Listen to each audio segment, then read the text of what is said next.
오늘 말씀의 제목은 온유한 자는 복이 있나니, 온유한 자는 복이 있나니 라는 말씀으로 하나님 말씀 보겠습니다. 우리가 팔복에 대해서 지난 2주간에 걸쳐서 했고, 오늘 이제 세 번째, 팔복에 대한 세 번째 시간이고, 아마 다음 주까지 이어서 해야 마무리가 될 것 같습니다. 오늘은 팔복의 세 번째 복인 뭐죠? 온유한 자는 복이 있나니에 대해서 좀 살펴보려고 하는데, 온유한 자는 복이 있나니 땅을 기업으로 얻을 것이다 라는 말씀인 거죠. 그런데 오늘 본문은 그게 아니에요. 본문은 민수기 12장의 말씀을 통해서 진정한 온유가 무엇인지, 온유함이 담고 있는 그 히브리적 의미는 무엇인지 좀 고민하는 시간을 가지려고 합니다. 여러분, 온유하다라고 할 때 우리는 무엇을 우리는 무엇이 떠오르죠? 어떤 것이 떠올라요? 어떤 성품을 가진 사람을 떠올리시나요? 저를 보면서 조재영 목사는 참 온유해라고 하는 말을 한 사람이 한 사람도 없어요. 어쩜 이렇게 일부랑 똑같은 반응이에요? 우리가 온유라고 할 때 인자하고 유순하고 점잖은 그런 모습을 연상한단 말이에요. 저를 보면서 참 목사님은 참 온유하세요. 좀 매칭이 안 되는 건 맞아요. 그런데 여러분들께만 제가 솔직히 말씀드릴게요. 여러분 딴 데 가서 말씀하지 마세요. 제가요 참 온유한 사람이에요. 이럴 때 아멘이 다 같이 나와야지 제 기분이 들 상하지, 한 사람이 아멘이 나오면 놀리는 것 같아요. 이 반응이 뭡니까 이거? 내가 온유하다고요. 내가 온유한 사람이라고요. 이거 오늘 설교는 언제 끝나냐면, 내가 온유하다 그럴 때 여러분들이 아멘이 다 같이 나와야지 끝나는 거예요. 그러자면 끝내지를 못해. 참. 제가 온유한지 아닌지는 오늘 본문을 통해서, 모세를 통해서 보면 알아요. 왜 모세를 통해서 온유의 의미를 알 수 있느냐 하면, 오늘 본문 말씀 3절에 이렇게 되어 있죠. 이 사람 모세는 온유함이 지면의 모든 사람보다 더하더라. 가장 최고의 온유한 사람이다 라고 말하고 있기 때문에, 그래서 우리는 모세를 연구하면 되는 거예요. 그러면 여러분, 모세는 온유한 사람입니다. 이상하다. 우리가 모세를 생각할 때 온유한 사람, 모세? 좀 매칭이 좀 안 되는 것 같지 않아요? 잘 안 어울리는데 라고 생각될 수 있어요. 마치 조재영 목사는 참 온유해 라고 말하는 것과 마찬가지예요. 모세라고 할 때 우리가 출애굽기를 계속해서 봐왔으니까 좀 익숙해요. 우리가 아는 모세는 어때요? 모세는 혈기 있는 사람이었어요. 그가 젊을 때 40세 때에 애굽 관리를 쳐 죽이고 미디안 땅으로 도망간 사람 아니에요. 한성질한 사람이에요. 나이 들어서 80세 때 하나님께서 느지막하게 모세를 불렀을 때, 왜 나입니까? 내가 누구이기에 애굽 땅으로 갑니까? 못 가요? 라고 항변한 간이 배 밖으로 튀어나온 사람인 거예요. 하나님이 가라고 하는데 안 돼요. 하나님이 새겨주신 십계명 두 돌판을 가지고 내려오다가 이스라엘 자손들이 금송아지를 섬기며 뛰노는 것을 보면서 던져가지고 확 깨뜨려버린, 정말로 성질 끝내주는 사람이에요. 하나님이 주신 십계명인데요. 저 하나님이 주신 십계명이라면 저는 어떻게 할 거냐면, 딱 금송아지를 섬긴단 말이에요. 그러면 살짝 내려놓고, 여기 잠깐 계세요 하고 가가지고, 니들 지금 뭐 하는 거야 지금, 이럴 건데 말이에요. 나중에 어떻게 됐습니까? 이스라엘 자손들이 그렇게 40년 동안 같이 다녔음에도 불구하고 믿음 없음을 보면서 화를 내고, 바위를 명하여서 물을 내라라고 말씀하신 하나님 말씀에도 불구하고 자신의 지팡이를 휘둘러서 바위를 쳐서 물을 내어서 끝내 가나안 땅으로 들어가지 못하게 되죠. 혈기 많은 성격의 소유자 누구예요? 조재영 목사예요. 모세라고요. 예. 온유한 모세 맞습니까? 정말 맞아요? 맞아요. 왜요? 성경에서 온유하다 그랬으니까. 예. 조재영 목사 온유한 사람 맞아요? 모르죠. 그런데 제가 그렇게 우기고 있는 거예요 지금요. 예. 자, 오늘 본문에 보니까, 오늘 본문이 어떤 사건이냐면, 모세가 이방 여인을 아내로 취했다라고 하고 있어요. 이건 또 뭔 일입니까? 민족의 지도자가 아내를 취했다는 거예요. 그럼 그 전에 모세는 결혼하지 않았었나요?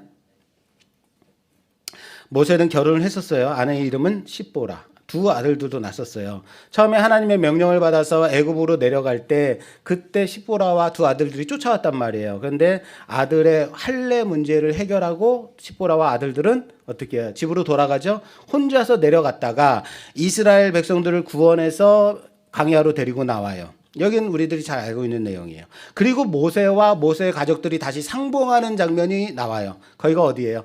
출애굽기 18장에 모세의 장인 이드로가 모세의 아내와 두 아들들을 데리고 시내산 인근 지역 이스라엘 자손들이 있는 곳으로 데리고 와서 모세를 만나요. 그래서 상봉하죠. 왜? 모세는 아내가 있습니다. 예. 그리고 오늘 민수기의 내용은 언제 시점이냐면 이스라엘 백성들이 시내산에서 약 1년 동안 머무르면서 무엇을 하냐면 율법을 받고 성막을 짓습니다. 몇 년 동안요? 1년 정도 그곳에 있어요. 그리고 다시 광야로 가나안 땅으로 출발하자고 출발하고 민수기 12장이에요. 다시 말해서 애굽 땅을 나온 지 1년이 좀 넘은 시기에 일어난 사건이다라는 거예요. 그런데 문제는 뭐냐면 모세의 아내 십보라는 어떻게 됐을까? 아내가 있는데 또 아내를 취한 건가? 그건 정말 잘못이죠. 그죠? 그래서 우리는 이 시기에 다시 말해서 시내산에서 모세와 아내가 가족들이 상봉하고 이 민수기 12장에 오는 그 사이에 모세의 아내 십보라는 사망했다라고 봅니다. 왜냐하면 그 이후로 모세의 아내 얘기가 나오질 않아요. 그리고 오늘 말씀도 모세가 첩을 취하였다라고 하지 않아요. 모세가 이방 여자를 취하였다라고 하는데 이것은 아내로 생각합니다. 그렇기 때문에 그 사이에 모세의 아내 십보라는 죽었다라고 보는 것이 합리적입니다. 그러니까 호라비가 됐어요. 그러면은 아내를 취하는 것은 새 아내를 다시 취하는 것은 문제될 건 없는데 문제가 뭐예요? 모세가 새로이 들인 여인이 구스 여인, 다시 말해서 이방 여인, 구스는 어디냐? 에디오피아 여자였다라는 것이 문제다라는 거예요. 우리가 알고 있다시피 유대인들은 이방 사람들과 통혼하지 못하게 하고 있어요. 이것이 율법입니다. 이스라엘 백성은 시내산에서 이미 모세를 통해서 율법을 받았어요. 이것은 문제거리가 될 것, 이방 여인을 아내로 삼는 것이 문제거리가 될 것이라는 것을 모세 자신도 알았을 겁니다. 그러므로 같이 이스라엘을 이끌어 가던 리더 아론과 미리암이 화가 날 만도 하죠. 잘못은 누가 했어요? 모세가 했어요. 이방 여인을 아내로 데려왔다? 잘못인 거죠. 그런데 징계를 누가 받고 있냐면 미리암이 받고 있어요. 징계를 누가 받아요? 미리암. 볼까요? 10절 말씀 봉독해 주세요. 구름이 장막 위에서 떠나갔고 미리암은 나병에 걸려 눈과 같더라. 아론이 미리암을 본즉 나병에 걸렸는지라. 아멘. 자, 여기에 미리암이 나병에 걸렸어요. 그리고 그것을 아론이 봐요. 아론이 본즉 미리암이 나병에 걸렸다는데 여기에 왜 힌내라는 접속사가 들어있어요. 히브리적 접속사 왜 힌내. 아론이 본즉 자 봐라 나병에 걸린 미리암이다 이거예요. 아론으로 하여금 미리암이 나병에 걸려 있는 것을 보게 한 거예요. 하나님이. 자 봐라 나병에 걸린 미리암이다. 문제 제기를 누가 했다고요? 지금 모세가 이방 여인을 아내로 삼은 것에 대해서 문제 제기를 미리암과 아론이 같이 했어요. 같이 했는데 징계를 지금 누가 받고 있어요? 미리암이 받고 있어요. 그러나 자 봐라 나병에 걸린 미리암이다. 이것을 통해서 아론이 지금 그것을 보고 있다. 그러므로 징계는 미리암만 받은 것이 아니라 아론도 같이 받았다. 실제적으로는 아론도 받은 거예요. 그런데 아론은 나병에 걸리면 안 돼요. 왜요? 그렇죠. 제사장이기 때문에, 대제사장이기 때문에 걸리면 안 돼요. 왜냐하면 나병은 부정한 병이에요. 하나님을 매일같이 하나님께 제사를 드려야 하는 대제사장이 부정한 병에 걸리면 안 되기 때문에 미리암이 징계받게 하셨고, 아론에게도 그것을 보면서, 그것을 보는 것을 통해서 너희가 행한 그 행위가 잘못된 거야 라고 알게 하신 것이다 라는 거예요. 징계는 미리암과 아론이 받았어요. 아론은 하나님께 제사를 드리는 직분에 있는 사람이었기 때문에 집행이 유예된 것, 집행유예 받은 거예요. 집행유예 받았다, 죄가 없다는 게 아니에요. 예, 감옥에 이렇게 갇히지만 않았을 뿐이지 죄는 있는 거예요. 집행유예된 거다. 자, 미리암을 본 아론의 마음이 어땠을까요? 같이 모세를 해방했어요. 같이 모세를 지적했어요. 잘못이야 하고. 그런데 하나님이 나와. 그래서 하나님 앞으로 나갔더니 미리암 나병이 딱 걸린 거죠. 그때 아론의 마음이 어땠을까? 섬찟했겠죠. 뒷골이 싸했겠죠. 나도. 아마 거울이 있었으면 당장 자기를 쳐다봤을 거예요. 그죠? 하나님께서 뭐라 그랬어요? 너희가 어찌하여 내 종 모세 비방하기를 두려워하지 아니하느냐. 할렐루야. 아멘이 나오세요? 너희가 어찌 주의 종 비방하기를 두려워하지 아니하느냐. 그러니까 여러분, 주의 종을 비방하면 안 됩니다. 왜 웃으는 거예요? 비방하실 거예요? 목사를 비방하면 하나님께 벌 받습니다 라고 한다면 지금 여러분들의 이 반응, 이상하다, 평소에 말씀하시는 조재용 목사님의 그런 말씀 스타일이 아닌데 이상하다 생각돼야 돼요. 맞아요. 잘못은 이방 여인을 데리고 온 모세인 거예요. 그런데 징계는 이것을 나무란 아론과 미리암이 받고 있다라는 것이 불편해야 되는 거예요. 이상하다. 이럴 리가 있나? 말도 안 돼. 이건 좀 심한 거 아니에요? 그래서 우리는 오늘 본문을 좀 꼼꼼히 살펴보려고 해요. 자, 본문에 나와 있어요. 아론과 미리암은 어떤 잘못을 했길래 징계를 받으신 것인가? 정말 주의 종이 잘못했다고 왜 아내를 이방 여인으로 데려왔어? 이렇게 말하면 안 되는 건가? 하나님께 그래서 징계를 받은 것인가? 자, 우선 모세가 잘못해서 시작된 이 문제가 이방 여인과 통혼의 문제였죠. 이방 여인을 데려와서 결혼을 했기 때문에 아내로 데려왔기 때문에 잘못인 거죠? 이 부분을 좀 살펴볼게요. 이방 여인을 데려다가 아내로 삼으면 안 되는 건가요? 모르세요? 안 돼요. 율법에 안 된다고 돼 있어요. 그렇다면 왜 안 되는 거죠? 예, 안 되는지도 몰랐는데 왜 안 되냐고 물어보면 더 말이 안 되죠. 신명기 7장 3절에서 4절 말씀 봉독해 주세요. 또 그들과 혼인하지도 말지니 내 딸을 그들의 아들에게 주지 말 것이요 그들의 딸도 내 며느리로 삼지 말 것은 그가 내 아들을 유혹하여 그가 여호와를 떠나고 다른 신들을 섬기게 함으로 여호와께서 너희에게 진노하사 갑자기 너희를 멸하실 것임이니라. 아멘. 아멘. 이방 사람들과 서로 간에 함께 결혼하지 말라라고 하는 말씀은 출애굽기 32장과 신명기 오늘 이 방금 봉독한 7장에 나오고 있어요. 이방인과 혼인하지 마라라고 하는 것. 이것은 율법입니다. 율법으로는 이방인과 결혼하면 된다, 안 된다? 안 된다. 그런데 왜 안 되는 거지? 라고 물어봐야 되는 거예요. 왜요? 왜라고 물어야 율법이 금하고 있는 그 이유를 알 수 있게 되는 거예요. 이것이 율법의 정신을 아는 거예요. 왜 안 된다고 그랬어요? 그가 내 아들들을 유혹하여 여호와를 떠나게 할까봐, 다른 신들을 섬기게 할까봐 라는 거예요. 여러분, 결혼하지 말라는 것에 포인트가 있습니까? 다른 신을 섬기지 못하도록, 다른 신을 유혹하여 다른 신을 섬길까봐 그렇다라고 여기에 지금 포인트가 있어요? 그렇죠. 결혼에 지금 중점이 있는 게 아니에요. 결혼을 그렇게 하다 보면 그들이 와서 이곳에다가 너희 자식들을 이방신을 섬기는 자리로 데려갈까봐 관심이 거기 있다고요. 이방신을 섬기는 것에. 신라시대에 그 귀족들은, 왕은 성골인 사람만 됐었어요. 그리고 귀족들은 진골 이상 돼야 됐었어요. 그죠? 이게 진짜 뼈다귀, 성스러운 뼈다귀란 말인 거예요. 귀족들을 이런 사람들로 했는데, 그러니까 저기 밑에 있는 천민하고 성골하고 진골하고 결혼하면 돼요, 안 돼요? 안 되는 거예요. 그럼 자기네 품이 깎여요. 이런 것이 중요한 게 아니라고요. 그런데 다른 민족과 통혼하는 그 자체가 중요한 것이 아니라 혈통을 지켜야 하는 것이 중요하다, 이걸 말하는 게 아니라고요. 결혼을 이방 사람과 결혼하지 말라라는 것은 그로 인해서 하나님을 바라보지 못하게 될까 봐, 다른 신들을 섬기게 될까 봐 그 방향성을 문제시하고 있다라는 사실을 믿으시기 바랍니다. 중요한 건 뭐라고요?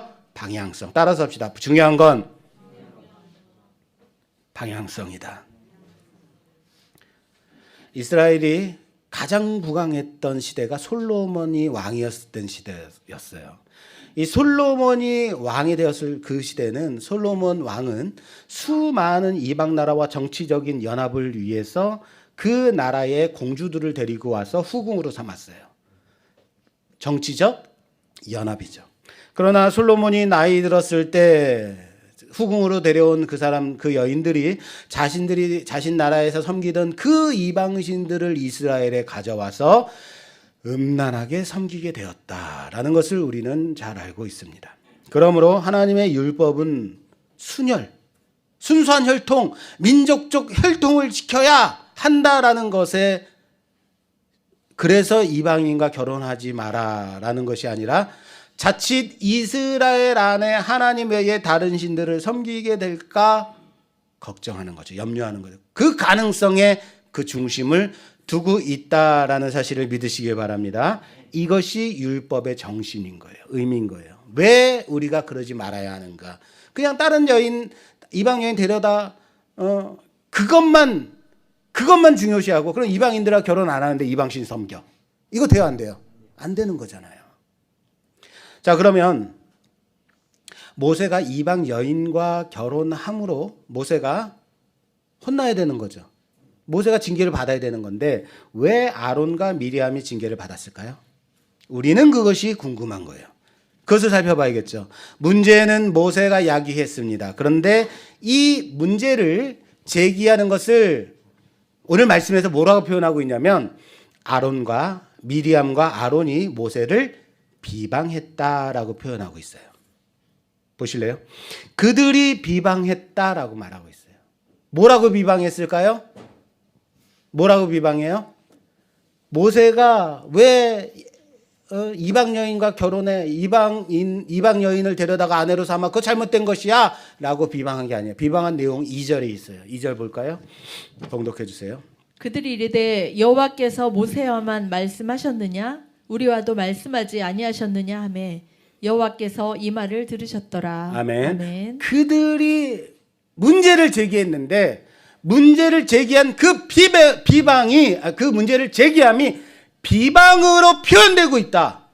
이 문제의 핵심이에요. 이게 그들이 권면했다, 그들이 지적했다가 아니에요. 그들이 비방했다. 비방한 내용이 뭐예요? 그들의 문제의 본질을 권면으로 지적한 것이 아니라는 거예요. 뭐라고 말했어요? 여호와께서 모세와만 말씀하시더냐 우리와는 말씀하시지 아니하더냐라는 거예요. 이들은 모세의 약한 틈, 모세가 상처하고 새로 아내를 들였던 그 약한 틈을 타서, 이방 여인을 데려온 것을, 그 틈을 타서 우리들도 하나님의 말씀을 전하는 자야, 우리들도 하나님의 말씀을 듣는 자다라고 말함으로 자신들도 하나님의 선지자임을 부각시키고 있다라는 거예요. 악한 의도죠. 이들이 모세만 하나님과 말하는 관계냐, 우리도 말하는 관계야 라고 말하는데, 이거 누구한테 말했을까요? 이거 누구 들으라고 얘기했을까요? 이스라엘 그 모세가 다른 이방 여인을 아내로 드리는 것을, 모세 그러면 안 돼, 누구한테 얘기하는 거예요? 모세한테 하는 거예요. 모세, 하나님 뺄게요. 모세가 이렇게 이방 여인하고 결혼했는데 이러지 말도록 해야 되는 거 아니에요? 이거 누구한테 얘기하는 거예요? 하나님한테 하는 거죠. 그런데 모세가 하나님과 대화하는 것, 모세만 하더냐? 우리도 한다라고 말하는 거, 누구한테 하는 것 같아요? 이스라엘 백성에게 하는 거예요.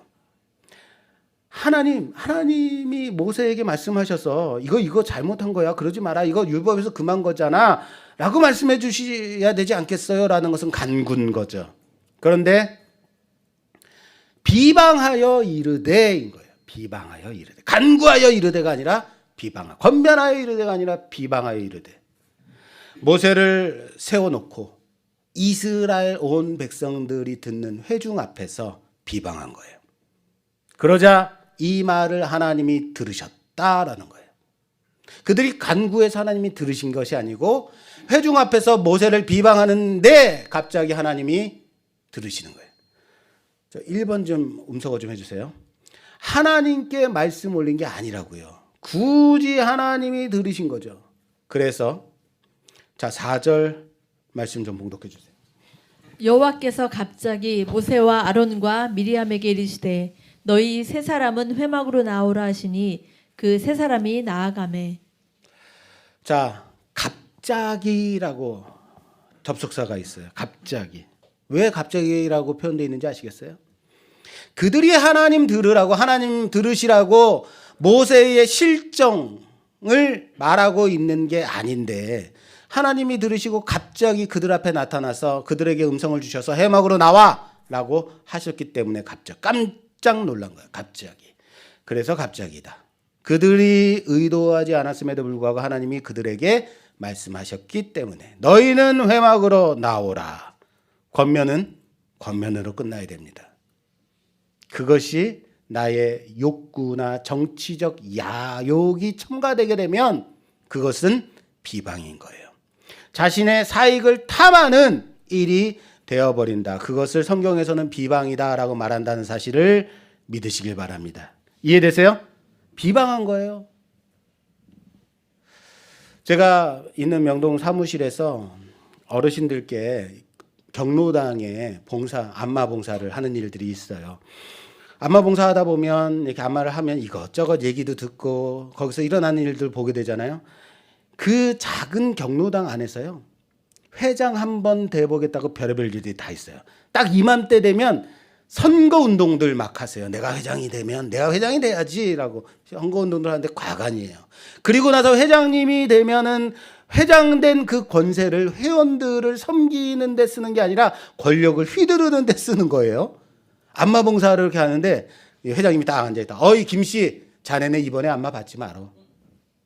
자네 회비 안 냈지? 받지 마. 저기 건씨는 계속 안마 받아. 야 별의별 일들이 다 있어요. 경로당 안에서도. 그 순서대로 받으면 될 것 같은데 아니야 받지 마. 그럼 못 받아요 진짜로. 그런데 이런 모습이요. 비단 그 어르신들만의 모습일까요? 우리 안에는 이러한 모습 없을까요? 여러분들 정말 안 그러세요? 섬기라고 주신 자리, 감당하라고 주신 직분, 은사들, 그리고 하나님이 교회를 세우라고 내게 주신 그 능력을 가지고 내 것인 양 함부로 하는 우리의 모습 없던가요? 우리 안에는 그런 거 없던가요? 사랑하는 여러분, 직분은 하나님께서 주신 거예요. 하나님께서 우리에게 허락하신 거죠. 뭐 하라고요? 싸우라고요? 내세우라고요? 세우라고요. 여러분 민수기 12장 앞에는 뭐가 있는지 아십니까?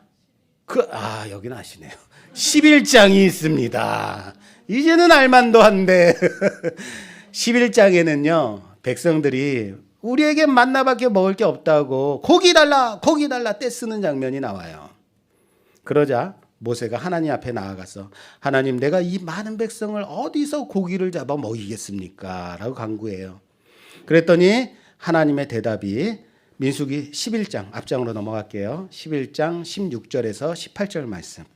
여호와께서 모세에게 이르시되 이스라엘 노인 중에 내가 알기로 백성의 장로와 지도자가 될 만한 자 70명을 모아 내게로 데리고 와 회막에 이르러 거기서 너와 함께 서게 하라.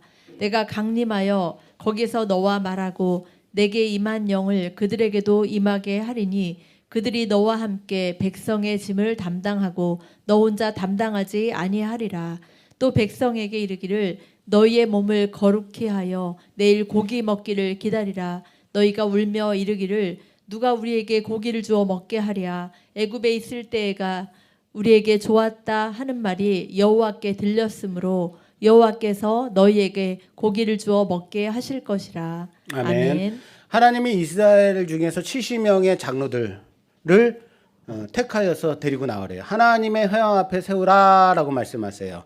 그리고 이스라엘 백성들에게는 뭐라고 하냐면 너희들이 원망하는 소리를 여호와께서 들으셨다라고 말해요.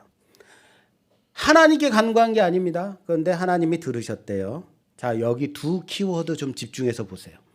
하나님이 그들의 원망을 바꿔볼까요? 그들의 비방을 들으셨다. 또 한 가지, 갑자기 누구를 세우라냐면 장로 70명을 회막 앞에 세우래요. 회막에 세우래요. 회막에 세우래요. 여러분, 오늘 본문 12장 말씀과 키워드가 겹치지 않습니까? 뭐래요? 아론과 미리암을 회막에 세우래죠. 이스라엘 장로들 70명을 회막에 세우래죠. 미리암과 아론이 모세를 비방하는 것을 하나님이 들으셨대죠. 이스라엘이 원망하는 것을 하나님이 들으셨대죠. 그렇죠? 겹치죠? 또 있어요. 자, 24절, 11장 24절, 25절. 모세가 나가서 여호와의 말씀을 백성에게 알리고 백성의 장로 70인을 모아 장막에 둘러 세우매 여호와께서 구름 가운데 강림하사 모세에게도 말씀하시고 그에게 임한 영을 70 장로들에게 또 임하게 하시니 영이 임하신 때에 그들이 예언을 하다가 다시는 하지 아니하였더라. 아멘. 아멘. 그에게 2만 명이라고 들려요. 임한 영이에요. 임한 영. 2만 명 같아요.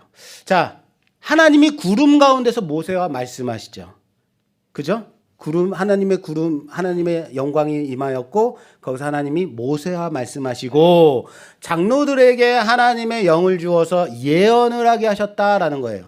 여기서 예언을 하다라는 것은 하나님의 말씀이에요. 예언은 하나님의 말씀이에요. 하나님의 말씀을 그 입으로 말했다라는 거예요. 오늘 본문 키워드와 또 겹치는 부분이 있죠.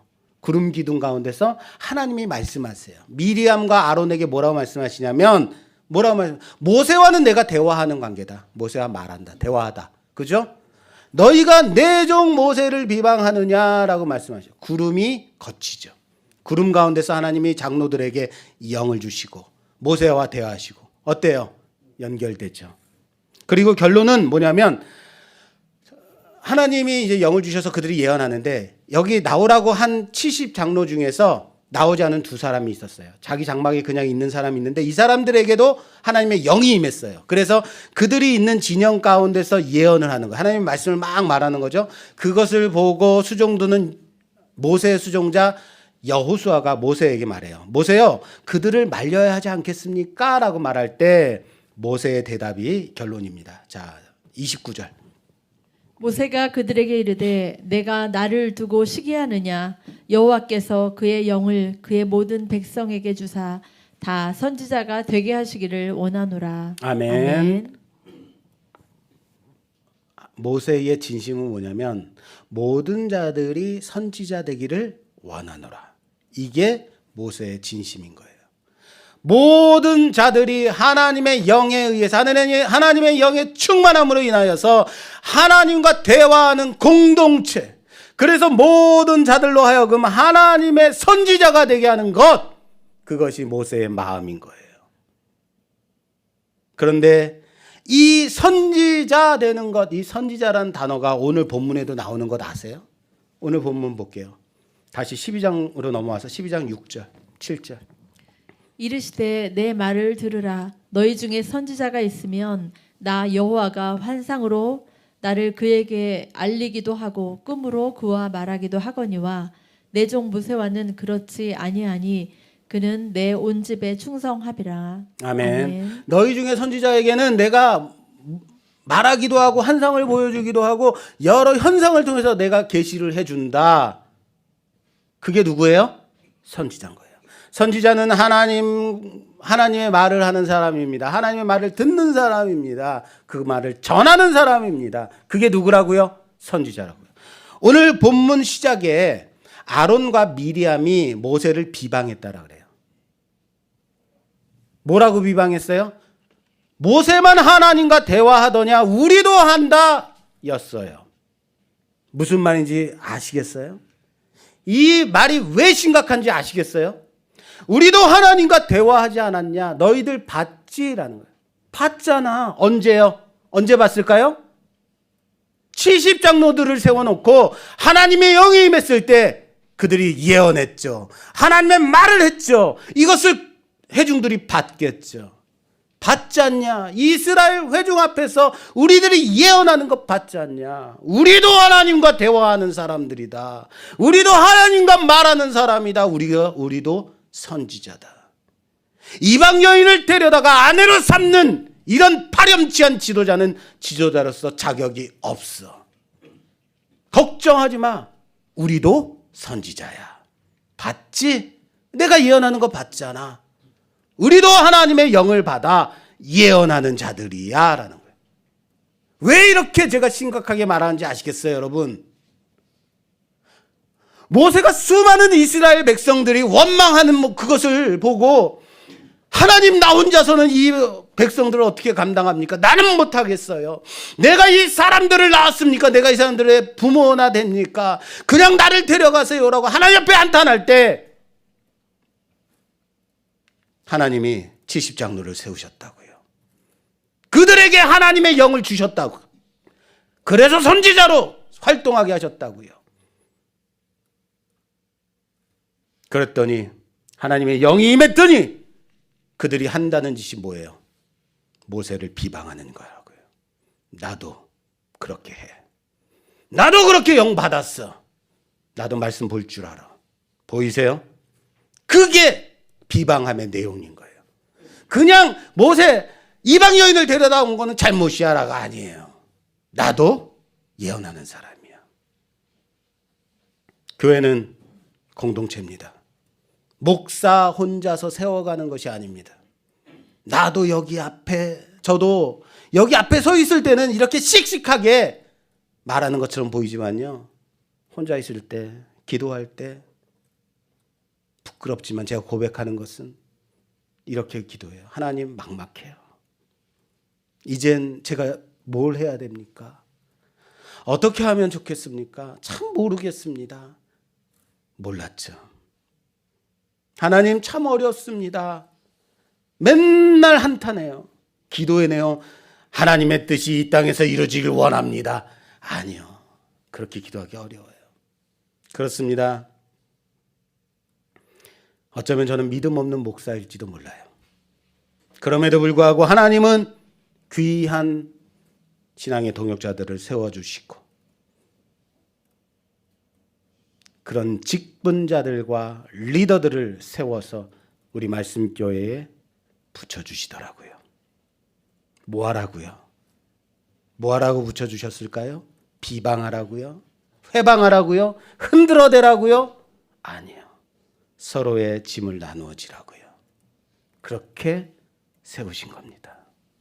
그렇게 붙여주신 거예요. 목사든 직분자든 리더든 하나님이 세워주셨을 때는 하나님이 특별히 세워서 그 공동체의 안에서 하나님의 일을 감당하라고 리더에게 위임하신 것이 있어요. 내가 너에게 주었으니까 하나님의 귀한 사역을 위임해 주신 거라고요. 너만 직분자냐? 나도 직분자다. 너만 교사냐? 나도 교사다. 너만 집사냐? 나도 집사다. 아니야. 하나님이 세우셨을 때는 그 권한까지도 위임하셨다는 사실을 믿으시길 바랍니다. 그래서 그 앞에 순종함으로 같이 가야 되는 게 그게 질서예요. 그것이 하나님께서 우리에게 우리 신앙 공동체 안에 원하시는 질서라는 사실을 믿으시길 바랍니다. 오늘 온유함에 대해서 얘기해야 되는데 지금 온유함은 나오지도 않고 딴 데서 자꾸 지금 돌고 있어요. 자, 온유함으로 갑시다. 이젠 모세를 통해서 과연 모세가 왜 온유한 자인가에 대해서 살펴보고 오늘 말씀을 좀 마무리하려고 합니다.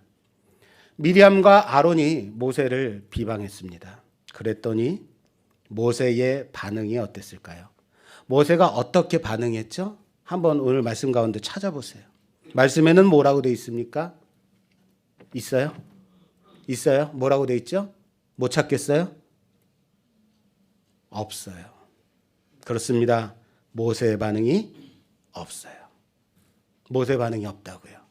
단지 우리가 추정할 수 있는 것은 오늘 본문 3절 말씀에 이 사람 모세는 온유함이 지면의 모든 사람보다 더하더라. 할렐루야. 할렐루야. 모세가 어떻게 미리암과 아론에게 대항했다고요? 대항하지 않았어요.